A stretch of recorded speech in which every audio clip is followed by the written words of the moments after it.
ವಿವಾದದಿಂದ ಪಾರಾಗಲು ಖ್ಯಾತ ನಟ ಅಲ್ಲು ಅರ್ಜುನ್ ಹೊಸ ಪ್ಲಾನ್ ಮಾಡಿಕೊಂಡಿದ್ದಾರಂತೆ. ಕಾಲ್ತುಳಿತ ಪ್ರಕರಣದಿಂದ ಪಾರಾಗಲು ಯತ್ನಿಸುತ್ತಿರುವ ಅಲ್ಲು ಪುಷ್ಪ 2 ಚಿತ್ರದ ಪ್ರೀಮಿಯರ್ ಶೋನಲ್ಲಿ ಉಂಟಾದ ವಿವಾದ.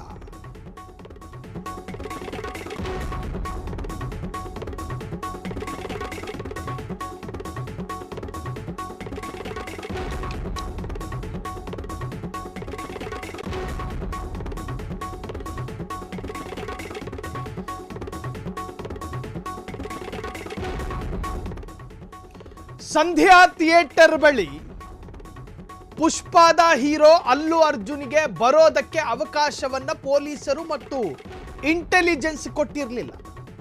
ಗುಪ್ತಚರ ಇಲಾಖೆ ಮತ್ತು ಪೊಲೀಸ್ ಇಲಾಖೆ ನೀವು ಆ ಸ್ಥಳಕ್ಕೆ ಬರಬಾರದು ಅಂತ ಹೇಳಿತ್ತು ಸಂಧ್ಯಾ ಥಿಯೇಟರ್ ಬಳಿ.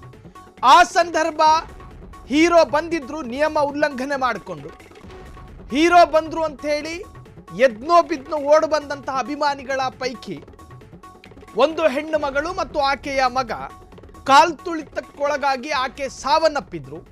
ಆ ಪ್ರಕರಣಕ್ಕೆ ಸಂಬಂಧಪಟ್ಟ ಹಾಗೆ ಒಂದು ಬಹುದೊಡ್ಡ ಬೆಳವಣಿಗೆ ಇದು. ವಿವಾದದಿಂದ ಪಾರಾಗೋದಕ್ಕೆ ಅಲ್ಲು ಹೊಸ ಪ್ಲಾನ್ ಮಾಡಿಕೊಂಡಿದ್ದಾರೆ. ಕಾಲ್ತುಳಿತ ಪ್ರಕರಣದಿಂದ ಪಾರಾಗಲು ಯತ್ನಿಸುತ್ತಿರುವಂತಹ ಅಲ್ಲು ಅರ್ಜುನ್ ಪುಷ್ಪ 2 ಚಿತ್ರದ ಪ್ರೀಮಿಯರ್ ಶೋನಲ್ಲಿ ಉಂಟಾದ ವಿವಾದ. ಪುಷ್ಪ 2 ಸಿನಿಮಾ ದೊಡ್ಡ ಮಟ್ಟದ ಯಶಸ್ಸನ್ನ ಕೊಟ್ಟಿದ್ದಂತಹ ಒಂದು ಸಿನಿಮಾ ಅದು. ಪುಷ್ಪ 2 ಸಿನಿಮಾದಿಂದ ತೊಂದರೆ ಕೂಡ ಅನುಭವಿಸಿದ ಅಲ್ಲು ಅರ್ಜುನ್ ಒಂದು ದಿನ ಜೈಲಿಗೆ ಹೋಗಿ ಬಂದಿದ್ರು. ನ್ಯಾಯಾಂಗ ಬಂಧನದಲ್ಲಿದ್ದರು ಅಲ್ಲು ಅರ್ಜುನ್. ಆದರೆ ಅಲ್ಲೂ ಮಾತ್ರ ವಿವಾದದಿಂದ ಪಾರಾಗಲು ಈಗ ಹೊಸ ಸೂತ್ರವನ್ನು ಪ್ರಯೋಗ ಮಾಡ್ತಿದ್ದಾರೆ ಎಂದು ಹೇಳಲಾಗ್ತಾ ಇದೆ. ಹಾಗಾದರೆ ಆ ಪ್ಲಾನ್ ಏನು ಅಂತೀರಾ? ಆ ಪ್ಲಾನ್ ಏನು? ಆ ಹೊಸ ಸೂತ್ರ ಏನು? ಎಸ್, ಹಾಗಾದರೆ ಅಲ್ಲು ಅರ್ಜುನ್ ಹೊಸ ಪ್ಲಾನ್ ಮಾಡಿದ್ದಾರೆ. ಹಾಗಾದರೆ ಆ ಪ್ಲಾನ್ ಏನು? ವಿವಾದದಿಂದ ತಪ್ಪಿಸಿಕೊಳ್ಳಲು ವಿಶೇಷ ಹುದ್ದೆ ಸ್ಥಾಪಿಸಿದ ಅಲ್ಲು ಅರ್ಜುನ್. ಹಾಗಾದ್ರೆ ಆ ಹುದ್ದೆ ಯಾವುದು ಅಂತ ಗೊತ್ತಾ? ಆ ವಿಶೇಷ ಹುದ್ದೆ ರಾಜಕಾರಣಿಗಳು ಮಾತ್ರ ನೇಮಿಸಿರುತ್ತಾರೆ. ಅಲ್ಲು ಅರ್ಜುನ್ ವಕ್ತಾರ ಎಂಬ ಹುದ್ದೆ ನೇಮಕ ಮಾಡಿದ್ದಾರೆ. ಅಲ್ಲು ಅರ್ಜುನ್ ಕೂಡ ವಕ್ತಾರರನ್ನ ನೇಮಿಸಿಕೊಳ್ಳಲು ನಿರ್ಧರಿಸಿದ್ದಾರಂತೆ. ಇನ್ನು ಮುಂದೆ ಮಾಧ್ಯಮಗಳ ಜೊತೆ ಈ ವಕ್ತಾರರೇ ಮಾತನಾಡುತ್ತಾರಂತೆ. ಇನ್ನು ಮುಂದೆ ಸಿನಿಮಾಗಳ ಬಗ್ಗೆ ವಕ್ತಾರರೇ ಮಾಹಿತಿ ನೀಡುತ್ತಾರಂತೆ. ಹಾಗಾದರೆ ಪುಷ್ಪ 2 ವಿವಾದದಲ್ಲಿ, ಈ ಕಾಲ್ತುಳಿತ ಪ್ರಕರಣದಲ್ಲಿ ಈ ಅಲ್ಲು ಅರ್ಜುನ್ ಆ ಸ್ಥಳಕ್ಕೆ ಬಂದ ಕಾರಣದಿಂದಲೇ ಅಭಿಮಾನಿಗಳು ಭಾವೋದ್ರೇಕಕ್ಕೊಳಗಾಗಿ ಈತನನ್ನು ನೋಡೋ ರಭಸಕ್ಕೆ ಬಿದ್ದು ಕಾಲ್ತುಳಿತಕ್ಕೊಳಗಾಗಿ ಆ ಮಹಿಳೆ ಸತ್ರು ಅಂತ ಹೇಳಿ ಅಲ್ಲಿನ ಪೊಲೀಸರು ಚಾರ್ಜ್ ಶೀಟ್ ಸಲ್ಲಿಕೆ ಮಾಡಿದ್ರು. ಎಲ್ಲಿಗೆ? ನ್ಯಾಯಾಲಯಕ್ಕೆ. ಆ ಚಾರ್ಜ್ ಶೀಟ್ನಲ್ಲಿ ಪೊಲೀಸರು ಉಲ್ಲೇಖ ಮಾಡಿದ್ದು, ನಾವು ಮಾಹಿತಿ ಕೊಟ್ಟರೂ ಕೂಡ ಅಲ್ಲು ಅರ್ಜುನ್ ಆ ಸ್ಥಳಕ್ಕೆ ಬರಬಾರ್ದು ಅಂಥೇಳಿ ನಾವು ನಿಯಮವನ್ನು ಮಾಡಿದರೂ ಕೂಡ ಆ ನಿಯಮ ಉಲ್ಲಂಘನೆ ಮಾಡಿ ಅಲ್ಲು ಅರ್ಜುನ್ ಸಂಧ್ಯಾ ಥಿಯೇಟರ್ ಬಳಿ ಬಂದ.